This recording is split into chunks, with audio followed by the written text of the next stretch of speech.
Welcome to the program, everyone. I'm Christiana Manpour in London. From Tel Aviv to Jerusalem, families of Israeli hostages today began a 5-day march to pressure their government to bring home their loved ones.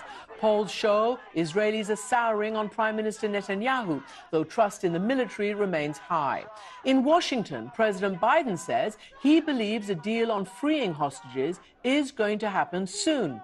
But at the White House and around the world, prosecution of the war is creating huge anxiety in the face of constant Israeli bombardment, including around homes and hospitals, and the ever-mounting civilian death toll in Gaza. It's my hope and expectation that there will be less intrusive action relative to the hospital. De facto, today, civilians are bombed. De facto, these babies, these ladies, these old people are bombed and killed. So there is no reason for that. So Israel must be able to defend itself against terror, restore its security, and bring the hostages home. But there are many things that Israel must do as part of its response. We've been clear that they must act within international law. Netanyahu has so far rebuffed any calls to change course. Here now is the Prime Minister's senior advisor, Mark Regev. Welcome back to the program. You're joining us from Tel Aviv. Can I first start by asking you about these really large marches that are happening and what both your government and President Biden has said? Tell us more about these potential deals, when a release could happen.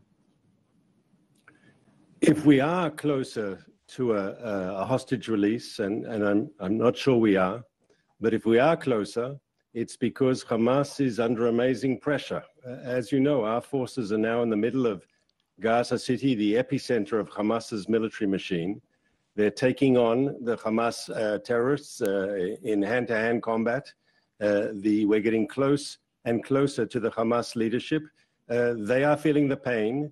They might now, I hope, move on releasing hostages, but we have to wait and see. Okay, you said I'm not sure we are. Both your government, I believe, put out some kind of alert or statement that we received, and President Biden says, they believe it is going to happen soon. They're making progress. You don't seem to be believing that. It's not done until it's done. Right. Now, we would be more happy than anyone to see hostages released. But we know who we're dealing with. We're dealing with Hamas, a brutal terrorist organization. Of the 239 people being held, 32 children, of them babies and infants. These people are not going to do the right thing. They're not going to suddenly become humanitarians. They will only release hostages if they're under amazing pressure. They're under massive pressure from us at the moment. Maybe that is going to expedite a release. I hope so. And also, because you have exchanged with Hamas. So I guess I'm just asking you as somebody who knows, but you are not going there. So what do you make, and what does the Prime Minister make of the pressure now by Israeli people to actually bring them home? We've seen polls showing that most Israelis now think that should be a prime object of the military operation, and you're seeing actual marches, and they were very pointed, angry people, including, the granddaughter of the former Prime Minister, Shimon Peres, and many others who are very upset that the government doesn't seem to be doing as much, as far as they know, as far as they can see, to bring their loved one home.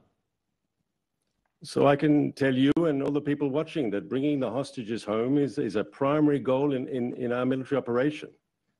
Once again, the way to do that.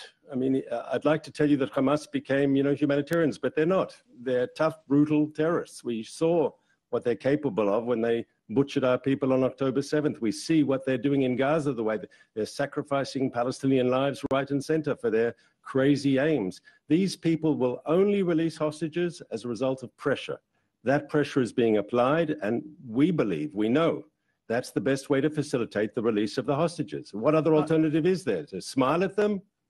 No, no, Mark, we're not talking about smiling. These are really smart questions about things that you've done before and things that your people are asking you. Nobody thinks Hamas is humanitarian, but we do know that Israel has gone into deals. In fact, 1,000 plus Palestinians released for one Israeli soldier. So this is where this question is coming from, including trying to get you to confirm what the President of the United States says. But let's move on, because you're talking about the pressure.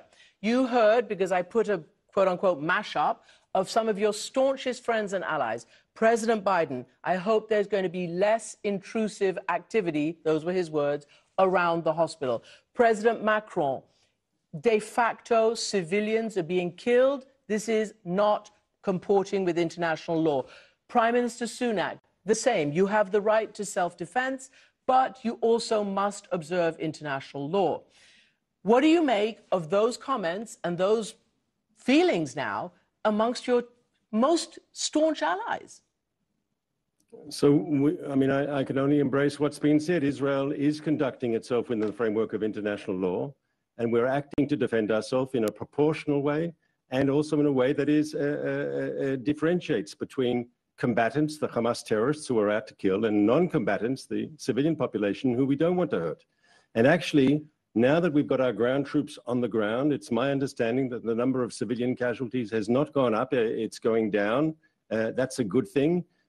Having ground forces, boots on the ground, allows us to be maybe more surgical than airstrikes. That's a good thing, and we're using those forces to hit Hamas and hit Hamas hard. But it has to be understood.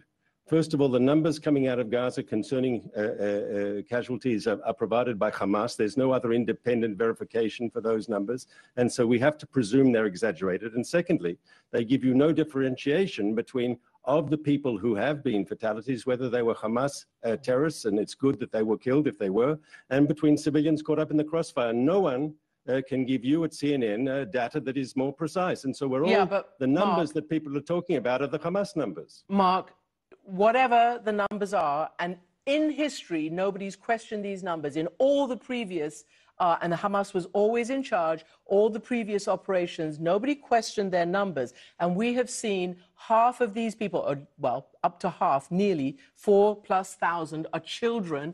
All the authorities are saying that. That's Hamas's numbers, though. That's Hamas's numbers. When you say 4,000 children, that's what Hamas says. Well, we've seen the pictures, okay? And we did this last week together. We've seen the pictures, and it is causing huge unrest and disquiet amongst your closest friends, not to mention in Gaza and amongst the Palestinians and the Arab street. But what I want to ask you is this.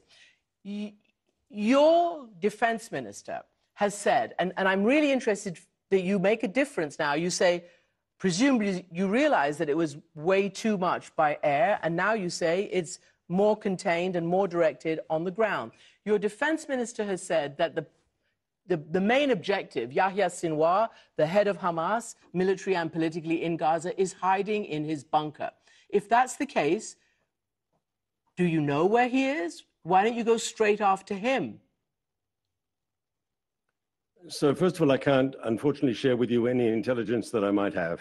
All I can say is it's clear that the Hamas leadership, whether in Gaza or outside Gaza, is a target. Anyone who was involved in orchestrating, in commanding, in facilitating the October 7th massacre of our people is a legitimate target in our eyes, just as Osama bin Laden might not have himself flown an airline into the World Trade Center, but he was the man responsible. So, of course, the Hamas leadership responsible for the butchering of our people, they will be reached and punished.